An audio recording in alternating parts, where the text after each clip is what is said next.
చాలా విషయాలు ఉన్నాయి, కానీ ఈరోజు ప్రత్యేకంగా 3 అంశాల గురించి మాట్లాడేదానికి మీ ముందుకు విజయవాడలో రావడం జరిగింది. మొదటిది అంబేద్కర్,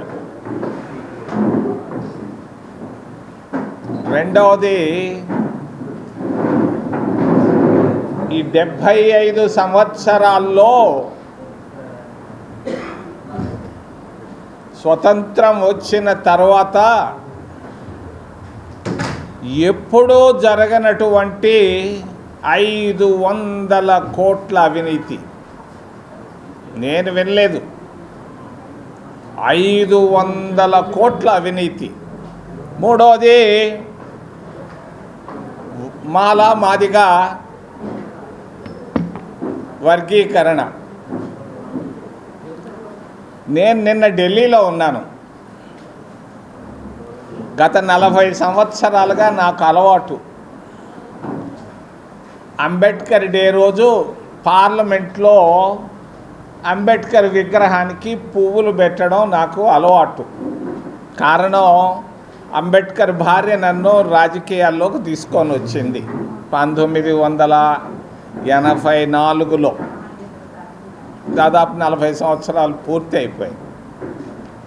నిన్న నేను ఇంత దూరంలో ఉండి మోడీని చూశాను, మిగిలిన నాయకులను కూడా దగ్గరుండి చూశాను. కొన్ని హిందూలో ఈరోజు ఫోటోల్లో కూడా వచ్చింది నా ఫోటో. అంబేద్కర్కి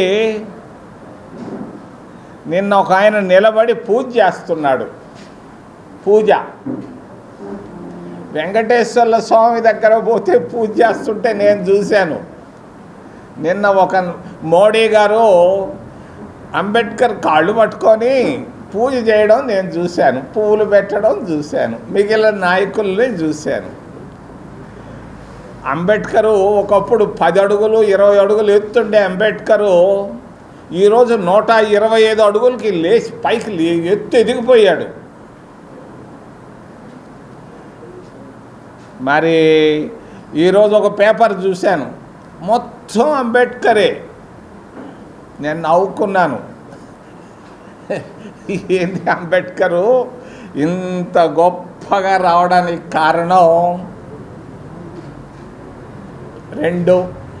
మొదటిది వాడు కాన్షీరామ్ వాడు దీన్ని అంబేద్కర్ని 125 అడుగులకి ఎత్తుకొని పోయాడు. వాడు 40 సంవత్సరాల నాడు అంబేద్కర్ వేరు, ఈరోజు అంబేద్కర్ వేడు.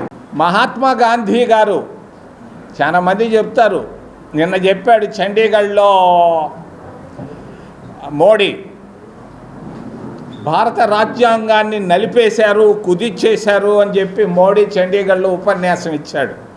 ఈ మోడీ గారిని గురించి ఒక్క మాట చెప్పి ఆయన ఉపన్యాసానికి వస్తారు. మోడీ గారు ఈ 11 సంవత్సరాల్లో సాధించింది ఏంటంటే దినానికి 4 సార్లు బట్టలు మార్చడం. పొద్దున్నే ఒకటి, మధ్యాహ్నం ఒకటి, సాయంకాలం ఒకటి, రాత్రి ఒకటి. ఒక్కొక్క జత బట్ట ₹1,00,000. కుట్టుగోలు 10,000 రూపాయలు. ఆయనకు 10,000 జతల బట్టలు ఉన్నాయి. ఉండి మనకేం నష్టమే ఉంది, ఏం చేసుకుంటాడో చేసుకున్నాం. ఆయన భారత రాజ్యాంగాన్ని బాగా రాయించలేదు, భారత రాజ్యాంగాన్ని కాంగ్రెస్ పార్టీ నలిపేసింది అన్నాడు. కాదు, మహాత్మా గాంధీ గారి ఆలోచనే అంబేద్కర్ని కాన్స్టిట్యూంట్ అసెంబ్లీకి చైర్మన్ చేయడం జరిగింది. నాకెట్లా తెలుసు?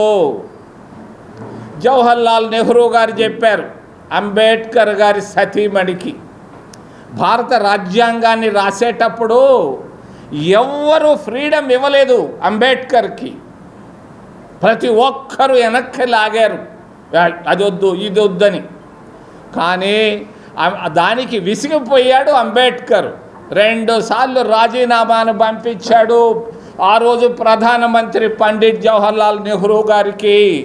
ఆ రోజు సెల్ ఫోన్లు లేవు, ఫోన్లు కూడా అంత లేకపోతే సొంత ఆయన భార్యను డాక్టర్ సవితా అంబేద్కర్కు రాజీనామా రాసి వద్దు నాకు ఈ కాన్స్టిట్యూంట్ అసెంబ్లీ చైర్మన్షిప్ అని రాసి ఆయనకు పంపించాడు. ఎక్కడ తీన్మూర్తి భవన్లో ఉండేవాడు ప్రధానమంత్రి. ఆయనకి వెళితే అంబేద్కర్ భార్యను చూసి లేచి నిలబడ్డాడు జవహర్లాల్ నెహ్రూ. ఏమ్మా వచ్చావు అని అంటే అంబేద్కర్ గారి జాబ్ అన్నాడు. చూడంగానే వెంటనే చించేసి, ఇది నా ఆలోచన కాదు, మహాత్మా గాంధీ గారి ఆలోచన. భారత రాజ్యాంగాన్ని రాయాల్సింది రాసేది ఒక్క అంబేద్కర్ ఒక్కడే. ఆయన ఆలోచన ప్రకారంగానే నేను ఆయన్ని చైర్మన్గా కాన్స్టిట్యూంట్ అసెంబ్లీకి అపాయింట్ చేశాను. ఎట్టి పరిస్థితుల్లో మేము ఒప్పుకోము అని అంటే అంబేద్కర్ భార్య చెప్పింది, మీ మెంబర్లు అందరూ ఉన్నారు కదయ్యా, ఆయనకు ఫ్రీడమ్ ఇవ్వటం లేదు, కాళ్ళు చేతులు కట్టేస్తున్నారు అని అంటే, అది నేను చూసుకుంటానమ్మా, మీరు రాయండి, మీ అంబేద్కర్ గారు రాసిన దాన్ని నేను అప్రూవ్ చేయించే బాధ్యత ప్రధానమంత్రిగా నేను తీసుకుంటాను అని చెప్పితే ఆయన మళ్ళా దాన్ని వెనక్కి తీసుకొని 2 రోజుల తర్వాత అంబేద్కర్ మళ్ళా కాన్స్టిట్యూంట్ అసెంబ్లీకి వెళ్ళాడు. ఆ విధంగా 2 సార్లు అంబేద్కర్ రాజీనామా చేశాడు. మరి అటువంటి భారత రాజ్యాంగంలో ఈరోజు చక్కగా ప్రపంచంలో ఎక్కడ లేనటువంటి రాజ్యాంగం భారత రాజ్యాంగం. అమెరికా లేదు, రష్యాలో లేదు, చైనాలో లేదు, బ్రిటన్లో లేదు.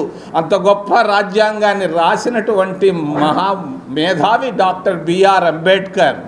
అంబేద్కర్ని గురించి చాలామందికి తెలియదు. చంద్రబాబు నాయుడు నిన్న గుడిసెల్లో పోయి చూస్తున్నాడు. నేను చెప్తున్నాను, అంబేద్కర్ గారి నిజాయితీ భారతదేశంలో ఎవరికి ఉందో లేదో, నెహ్రూ, గాంధీలు, పటేల్ ఉంటే ఉండొచ్చు.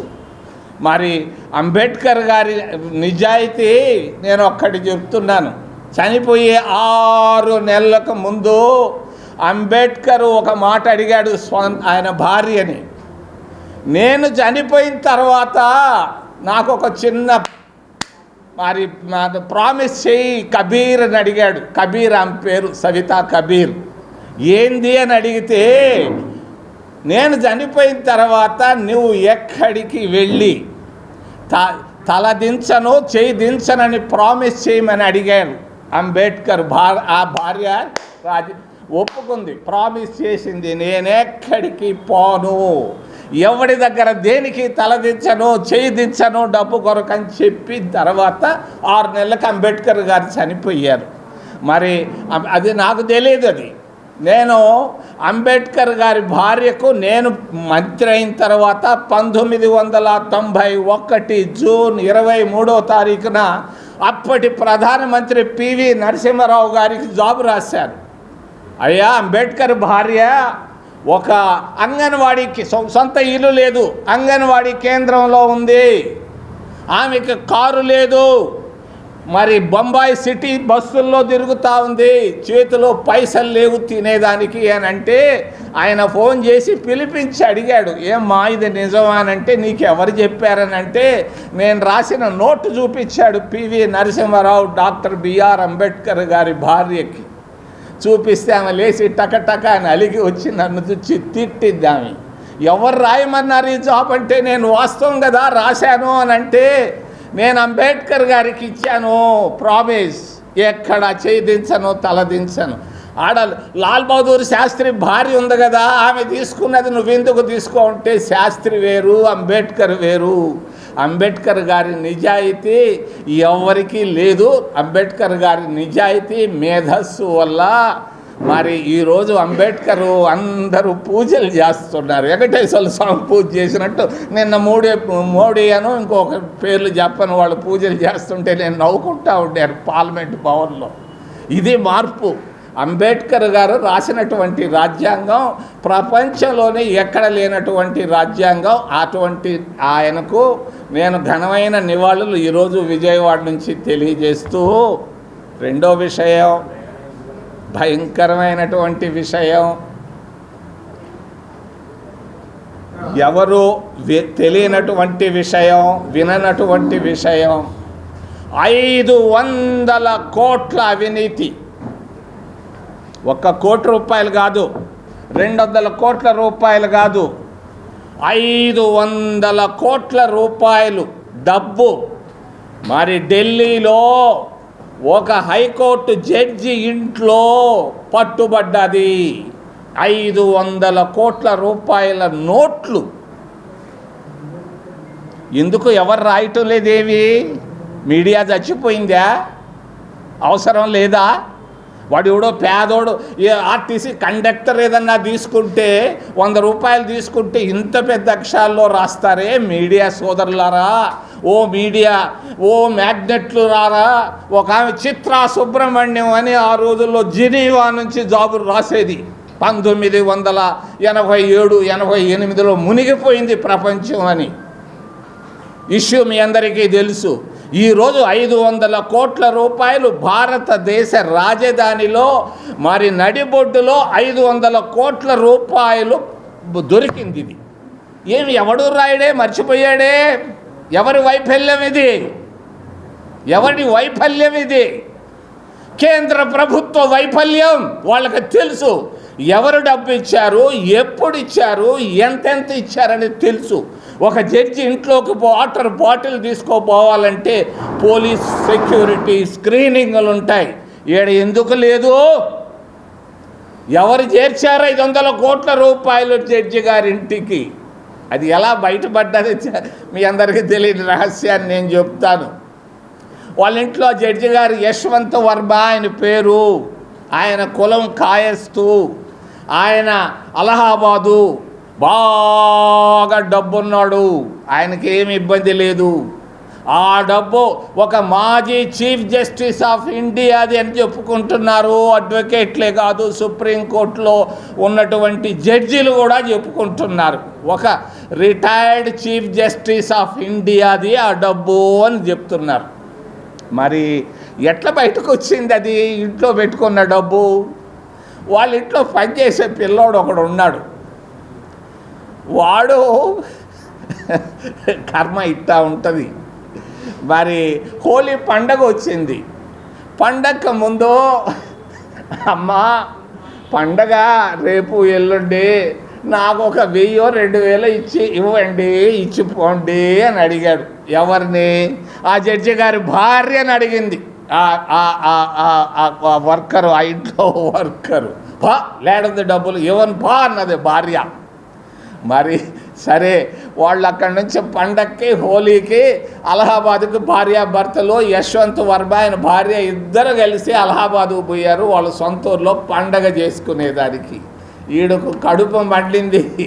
2000 రూపాయలు నేను అడిగితే, అప్పు అడిగితే, సహాయం చేయమని హోలీ పండగకి అడిగితే ఇవ్వనటువంటి వాళ్ళకి ఇంత డబ్బు ఉండాలన్నా అని వాడు అగ్గిపెట్టె తీసుకొని ఆ తలుపులు తెరిచి తగలబెట్టాడు. ఆ పిల్లోడు తగలబెట్టాడు.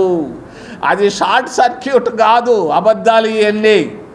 వాడు కడుపు మండి పేదవాడు అడిగినప్పుడు డబ్బు ఇవ్వలేదు. వీళ్ళింట్లో 500 కోట్ల రూపాయల పైన డబ్బు ఉందని చెప్పి నిప్పు పెట్టాడు. ఆ నిప్పు పెద్దదైంది. పెద్దదైన తర్వాత ఫైర్ సర్వీసెస్ వచ్చాయి. ఫైర్ సర్వీసెస్ తర్వాత పోలీసులు వచ్చారు. ఇంతకంటే పెద్ద గొట్టాల భారతదేశంలో 500 కోట్ల రూపాయలు ఒక జడ్జి ఇంట్లో పట్టుబడ్డం ఇదే ఫస్ట్, ఇదే లాస్ట్ కావచ్చు. దీన్ని నేను ఖండిస్తున్నాను. దీనికి జవాబు చెప్పాల్సింది దేశ ప్రధానమంత్రి. ఊరికే మాటలు కొట్టబాకయా ప్రధానమంత్రి గారు, వచ్చి జవాబు చెప్పు. ఎలా వచ్చింది డబ్బు?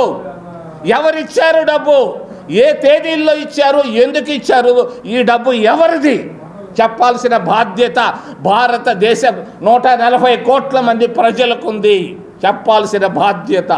రెండో బాధ్యత చీఫ్ జస్టిస్ ఆఫ్ ఇండియా, ప్రధాన న్యాయమూర్తి సంజయ్, జస్టిస్ సంజయ్ దేశ ప్రజలకు ఆల్ ఇండియా రేడియోలో చెప్పాల్సిన బాధ్యత తనకుంది. లేకపోతే అవసరం లేదు ఇల్లు. ఏవా మన తిరుపతిలో ఒక పేద హరిజనుడు, ఒక దళిత బిడ్డ, 10 ఏళ్ల బిడ్డ డీమార్ట్కి వెళ్ళి అక్కడ చాక్లెట్లు మొట్టమొదటిసారి చూశాడు. వాడి దగ్గర డబ్బు లేదు. 2 చాక్లెట్లు తీసుకున్నాడు. వాడు తిన్నాడు. తిన్నదానికి వాడిని కొట్టారు, తిట్టారు. పోలీసు కేసు పెట్టలేక ఆగిపోయారు. పేదవాడికి ఒక న్యాయం, దళిత బిడ్డకు ఒక న్యాయం, జడ్జికి ఒక న్యాయం. ఇదా భారత రాజ్యాంగం? ఇదా మరి ప్రభుత్వం, కేంద్ర ప్రభుత్వం? జాగ్రత్త మోడీ గారు, మేము మాటలు ఆపండి. దీనికి జవాబు 24 గంటల్లో దేశ ప్రధాన న్యాయమూర్తి జస్టిస్ సంజయ్ జవాబు చెప్పాలి 48 గంటల్లో. చెప్పకపోతే రాజీనామా పెట్టి వెళ్ళిపోతే దేశ ప్రజలందరూ సంతోషపడతారని తెలియజేస్తూ, మూడో విషయం వర్గీకరణ. అసెంబ్లీ చూశాను, చంద్రబాబు నాయుడు గారి స్పీచ్. అబ్బా వింతగా ఉంది నాకు. చేశావు మరి జీవో కూడా ఇష్యూ చేసి ఉండొచ్చు. వర్గీకరణ కావాల్సింది మాలా మాదిగలకి, వెనుకబడిన వర్గాలకి, నర్సు ఉద్యోగాల్లో కాదు, కానే కాదు, ప్రైమరీ స్కూల్ టీచర్ల ఉద్యోగాల్లో కానే కాదు. కావాల్సింది వర్గీకరణ. చీమకుర్తి గనులు, చీమకుర్తిలో గ్రానైట్ గనులు ఉన్నాయి, 100 మందికి ఇచ్చారు. ఒంగోలు జిల్లా చీమకుర్తిలో 100 మందిలో ఒక్క ఎస్సీ అన్న ఉన్నాడా? ఓ ముఖ్యమంత్రి, 15 సంవత్సరాలు పరిపాలించిన ముఖ్యమంత్రి గారు, ఒక్కడికన్నా ఎస్సీకి ఇచ్చావా? ఓబీసీల గురించి చెప్పుకుంటా ఉంటావు, ఒక్కడికన్నా ఇచ్చావా? అక్కడ ఉన్నాడా? అందరి ఎవరో ఉన్నత వర్గాలే. అక్కడ వర్గీకరణ కావాలి. రెండవది తిరుమల తిరుపతి దేవస్థానం, వాళ్ళు గోవుల గురించి మాట్లాడుతున్నారు, దాని గురించి నేను మాట్లాడను. 500 మందికి షాప్ కీపర్స్ ఉన్నారు అక్కడ, అందులో ఒక్క ఎస్సీ అని ఉన్నాడా? నేను రాష్ట్ర ప్రభుత్వాన్ని అడుగుతున్నాను, ఒక్క ఎస్సీ అయినా ఉన్నాడా? ఒక్క ఓబీసీ అయినా ఉన్నాడా? మరి మీరిస్తున్నటువంటి ఇసుక, గూడూరు దగ్గర చిల్లకూరులో ఇసుక ఉంది, ఎవరికి ఇస్తున్నారా ఈ రిఫైన్డ్ ఇసుకని? మరి వెంకటగిరి దగ్గర క్వార్ట్జ్ ఉంది, ఎవరికి ఇస్తున్నావు? మైన్స్లో వర్గీకరణ కావాలి. ఓ ముఖ్యమంత్రి గారు, దీన్ని ముందు చేయండి. ప్రైమరీ స్కూల్ టీచర్లు కాదు ఓ పిచ్చి రేవంత్ రెడ్డి. ఓ ముఖ్యమంత్రి గారు, వర్గీకరణ కావాల్సింది మైన్స్లో, వర్గీకరణ కావాల్సింది బ్యాంకుల్లో. ఎస్సీ ఎస్టీలకు ఇస్తున్నటువంటి బ్యాంకు రుణాలు 25% ఉన్నటువంటి ఎస్సీ ఎస్టీలకు 1% లోపు ఉంది. ఇస్తున్నదంతా మార్వాడీలు గుజరాతీలకే ఇస్తున్నారు. ఇక్కడ కావాలి వర్గీకరణ. మరి అంతేకాదు, ప్రభుత్వ కాంట్రాక్టుల్లో కాంగ్రెస్ పార్టీ కర్ణాటక ప్రభుత్వం 24% ప్రభుత్వ కాంట్రాక్టుల్లో ఎస్సీ ఎస్టీలకు ఇస్తున్నారు, ఓబీసీలకు 15% కాంట్రాక్టుల్లో ఇస్తున్నారు. ఇక్కడ అది తీసుకురావాయా చంద్రబాబు నాయుడు? నువ్వేదో నేను అంబేద్కర్ డేకి ఏడాడనో తాడికొండ తాడిపల్లి ఏడాడో మాట్లాడుతుంటే నీ స్పీచ్ విన్నా కాదు. ఇది జై ప్రభుత్వ కాంట్రాక్టుల్లో ఈ మైన్లో ఇవి నువ్వు నిర్మలా సీతారామన్లు చెప్పి బ్యాంకుల్లో ఇవ్వమని చెప్పి తెలియజేస్తూ, ఇంకా చాలా ఉన్నాయి. ఏదైనా ప్రశ్నలు ఉంటే దయచేసి అడగమని మిమ్మల్ని చేతులెత్తి ప్రార్థిస్తున్నా. కాంగ్రెస్ అదే చిన్న విషయం కాదు, నన్ను కూడా చాలామంది ఓడించారు. అది కాదు ముఖ్యం, ఇది ముఖ్యం. భారత రాజ్యాంగం ఆయన చేత రాయించడం అనేది గొప్పది. అంబేద్కర్కి మరి కాంగ్రెస్ పార్టీకి పెద్ద గ్యాప్ లేదు. అది నిన్న నేను చెప్పాను, రాహుల్ గాంధీకి నిన్న పార్లమెంటులో చెవులో చెప్పాను. మల్లికార్జున్ ఖర్గే కూర్చోంటే నెహ్రూ మరి అంబేద్కర్ కార్డియల్ రిలేషన్షిప్ ఉండేది. నాకు తెలుసు, అంబేద్కర్ భార్య నాకు చెప్పింది, బాగా ఉండేవాళ్ళు అని. విజయవాడలో BRTS రోడ్డులో నేను మొన్న వెళ్ళాను, పోయిన విజిట్లో 9 గంటలు పైబడితే BRTS రోడ్లో 1000 మంది పడుకుంటున్నారు రోడ్ల పైన. ఈ పక్క లారీలు పోతున్నాయి, ఆ పక్క ఆటోలు పోతున్నాయి. ఇదేందయ్యా అని అడిగితే BRTS రోడ్డు అయ్యా. ఏమయ్యా వాళ్ళని బలకరిస్తే మాకు ఇళ్ళు లేవయ్యా అని అన్నారు. భోజనం అంటే ఎవరన్నా తెచ్చిపెడితే తింటున్నామని. ముందు P4 విధానం ప్రవేశపెట్టాల్సింది నడిబొడ్డు BRTS రోడ్డులో అని నేను రాష్ట్ర ప్రభుత్వానికి తెలియజేస్తున్నా.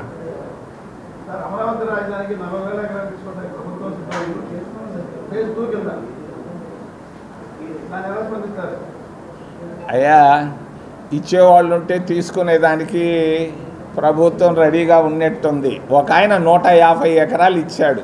ఆయన పేరు నేను చెప్పను. ఆయనకు నేను ఫోన్ చేసి అడిగాను, నువ్వు మనస్ఫూర్తిగా ఇచ్చావా అని అడిగాడు. నేను అడిగాను ఆయన్ని, నేను మనస్ఫూర్తిగా ఇవ్వలేదు, నా గొంతు పిసికితే ఇచ్చాను అన్నాడు. ఆ విధంగా రాష్ట్ర ప్రభుత్వం కొన్ని దగ్గరలో చేస్తూ ఉంది. దాన్ని చేయని, కొన్నాళ్ళు చేయని చూస్తాం.